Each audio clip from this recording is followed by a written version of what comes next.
Yan guys, nako, 24 hours na yung hindi pinapadede ng nanay nila. Iniwanan na sila, inabandona na, ayaw na magpadede. Naawa naman kami ng anak ko, kaya lahat ginawa namin lahat ng paraan para lang mabuhay yan. Yan, naghahanap ako dyan ng mini bottle, yung ginamit namin sa mga souvenir. Kasi feeling ko kasya naman dun sa binili kong small na chupon ng feeding bottle. Susubukan namin kung effective. Yan, may nakita na ako kulay blue. Nilinisan ko lang yan. Tinanggal ko yung mga decor nun. Tapos yan, tinanggal ko yung styro. Kasi sample ko yan sa tindahan eh. Yan yung mga kuting, wala pa rin silang tigil sa kakaiyak. Siyempre, gutom na. Yan yung binili kong chupon. Small lang yan. Hindi ako makabili ng pang-infant kasi kasama yung katawan ng mahal. Saka akala ko naman kasi effective yung gagawin ko. Akala ko magkakasya yan, pero hindi yan kasya. Ginupit ko yung mga gilid niyan para lang magkasya dun sa pinaka bunganga nung bottle na souvenir. Pero palpak yan guys, hindi talaga yan pwede. Yan, sinubukan ko yan lagyan ng tubig kung may leak. Okay naman, wala naman siyang leak. Sa tubig okay naman yan eh. Tignan nyo guys. Tapos yung gatas na inilagay namin, ako po. Yan, nag-shake muna ako ng gatas sa bote. Tapos ilalagay ko na yung chupon. Hindi na magkasya, hindi na siya nagswak. Lubog na yan ng lubog. Yan, palaging lumulubog sa ilalim.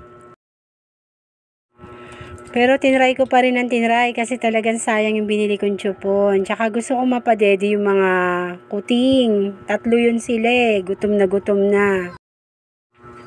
Pero palpak ang mami nila. Hindi talaga umubra.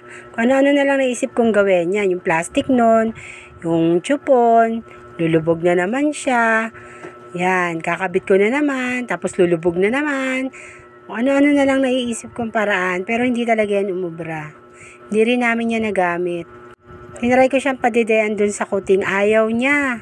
Ayaw niya niyang chupon na yan. Tinubukan ko naman sa bulak. Medyo umubra-ubra kami dun sa bulak. Medyo dinidedi niya yung bulak.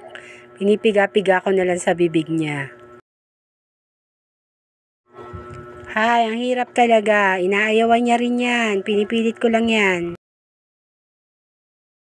Tapos paminsan-minsan pumapayag din siya. Sinisip-sip niya rin yung bulak. Natutuwa naman kami. Etong isa na to matigas talaga ulo nito. Ayaw talaga nito dumede. Kahit bulak. Kahit kanina dun sa chupon. Ayaw niya talaga. Nagwawala talaga yan. Kaya nagkagulo-gulo na yung pagbibideo namin dyan. Hindi na siya makita. Ayan. Pinipilit ko silang dumede. Yung kahit pa paano maibsan naman yung gutom nila. Ang hirap pala talaga pag hinabandona ka ng nanay.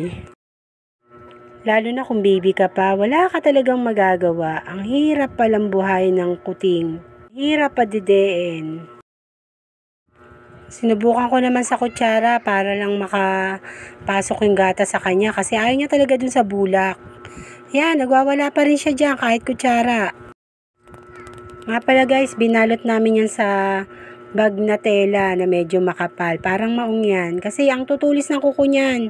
Ang hirap hawakan. Natutuso kami ng kuko. Nakakalmot kami. Para din safe kami. Para hindi kami makalmot. Hindi kami ma-rabies. Ayan, medyo pumapayag na siya dyan.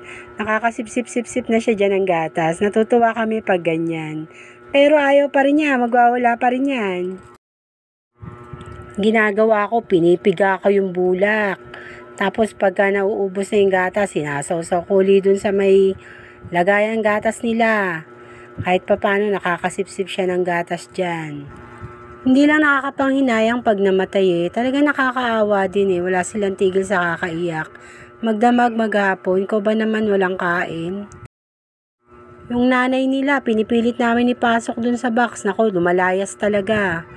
Nilalayasan niya yung anak niya kahit anong pakain ko din sa kanya. Kahit binilahan ko ng feeds, kahit kanin, kahit isda, hindi na rin siya nagpapadedi talaga.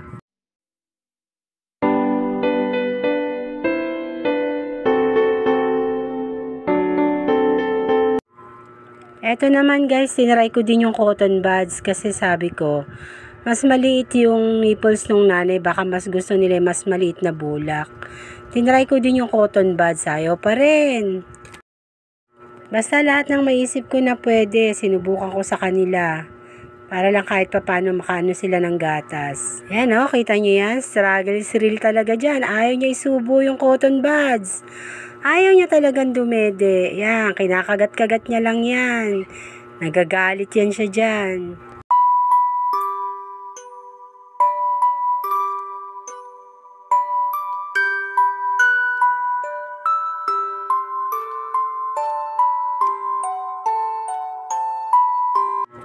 Eto, mabuti tong isa na to, tong black na to, mabait-bait to. Parang natututo na niya, tsaka natatanggap na niya niyang dumedi dun sa bulak. Ang cute, 'di ba? Kapag ganyan siya ka-behave, tapos sumusunod siya sa mami niya. Yan, dumidedi lang siya. Ang cute-cute niya. Natatanggal yung pagod ko sa kanya, tsaka yung stress ko sa kanya. Medyo nakakatulog-tulog pa yan, guys. Nakakaidlip-idlip pa yan. Nasasarapan siya. So cute! Parang baby lang talaga siya, no? Sana naman mabuhay kayong tatlo.